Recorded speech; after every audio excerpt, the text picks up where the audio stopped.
सभी साथियों को नमस्कार। और आज हमारे पास प्यारी सी सावित्री जी, जिनके पास ज्ञान का भंडार है, वो हमारे लिए एक बड़ी प्यारी सी एक शिक्षादायक स्टोरी लेके आए हैं। हम देखते हैं वो हमसे क्या शिक्षा देती है। तो आइए सावित्री जी, आपका बहुत-बहुत स्वागत है।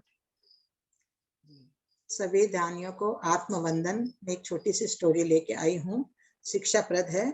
सार बाद में निकालेंगे अपन। क्या होता है, कॉलेज में दो स्टूडेंट होते हैं, बॉयज और गर्ल्स। वो दोनों में बहुत अच्छी दोस्ती होती है, बड़े अच्छे मित्र भी होते हैं, और वो इस प्रकार से आधुनिकता में डूबे हुए होते हैं।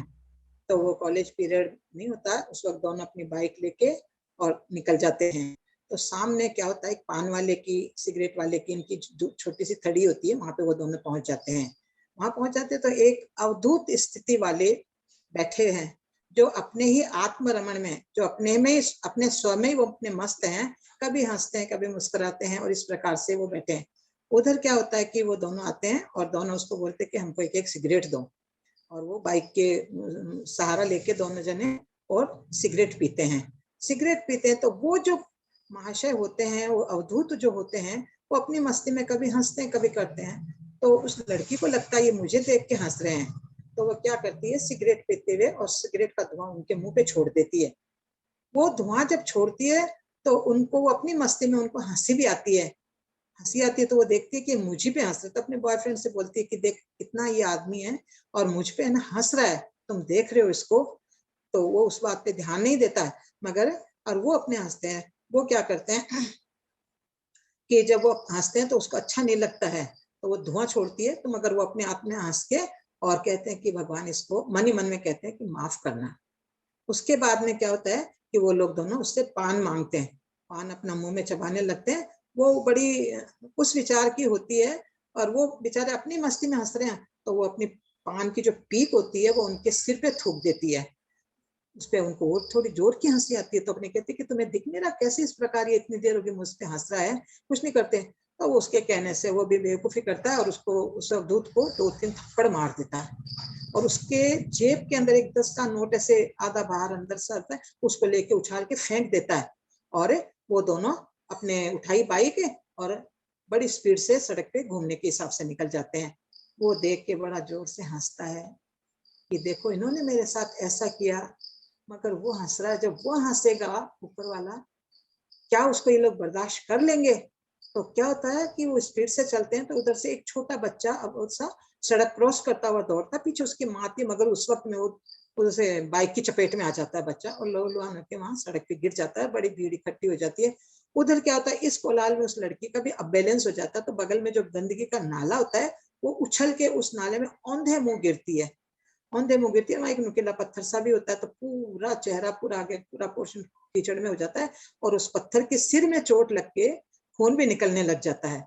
उधर से भीड़ पास वाले आ जाते हैं, गाड़ियों वाले भी रुक जाते हैं, और आसपास की जो होते हैं मकान वाले सब आ जाते हैं, उसको घेर के उस लड़के को खड़े हो जाते हैं कि तुमने ये क्या किया, इसको कर दिया, और उसको देखा ना था खूब जड़ देते हैं, मार देते हैं।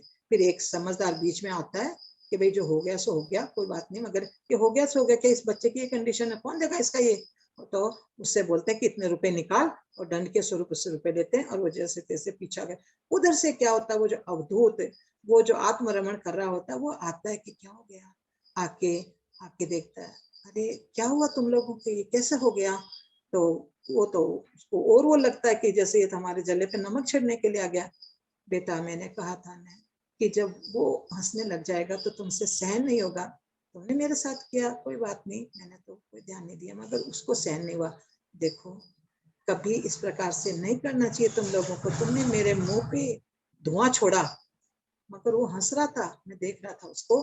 उसने देखो तुम्हारी कैसी सूरत बना दी, पीक थूका मेरे सिर पे, तुम्हारा पूरा मुंह से लेके पूरा लाल कर दिया, और तुमने मेरा 10 का नोट उछाला। मेरे को कोई फर्क नहीं पड़ता, 10 का हो चाहे 20 का हो, क्या था, पड़ा था जेब में, मगर देखो ये लगा। इस प्रकार इस कहानी से ये मिलता, किसी अवधूत को कभी ऐसे जो राम के बंदे, उसको नहीं सताना चाहिए। कहते हैं ना, गरीब को या मजबूर को नहीं सताना चाहिए। क्या कहता है, गरीब कुछ कर नहीं सकता, मगर एक कहावत है कि मत छेड़ो गरीब को, मरी गरीब देगा आह। उसकी आह होती है ना, लकड़ी की अग्नि बुझ सकती है, मगर आह जो होती है ना, वो कभी नहीं होती है। तो हमें किसी प्रकार से किसी को ऐसे परेशान नहीं करना चाहिए। कोई बोल के कहे तब तो सोचे कि भाई हमें को कह रहा हूँ, अपने आत्मरमण में आत्मयोगी तब रमण कर रहा था। और इस प्रकार से ये कहानी हमें यही शिक्षा देती है कि बिना सोचे समझे किसी को परेशान नहीं करना चाहिए। किसी के यदि महत्व को नहीं जानते हैं तो फिर अनाड़ीपना नहीं करना चाहिए, जैसे उन दोनों ने अबोधों ने किया। यही मेरी कहानी का सार है। धन्यवाद सावित्री जी। वो अपनी फकीरी में मस्त रहते हैं। तो वहारे मौज फकीरों की, कभी चना चबेना मिल जाए, कभी 56 भोग। तो इनकी ऐसी जो होते हैं उन लोगों की कहानी बड़ी अद्भुत होती है। जी नमस्कार, धन्यवाद धन्यवाद धन्यवाद। धन्यवाद सावित्री जी, बहुत ही अच्छी कहानी। आज के बच्चों को देख के वो अवधूत हो या कोई भी हो, मेरे ख्याल से किसी भी व्यक्ति को किसी दूसरे व्यक्ति का मजाक उड़ाने की या उसके लिए कुछ भी करने की भावना अच्छी नहीं है। ये ऐसी सोच हमारे में होनी चाहिए कि जो भी हैं उनके साथ हम सही व्यवहार करें।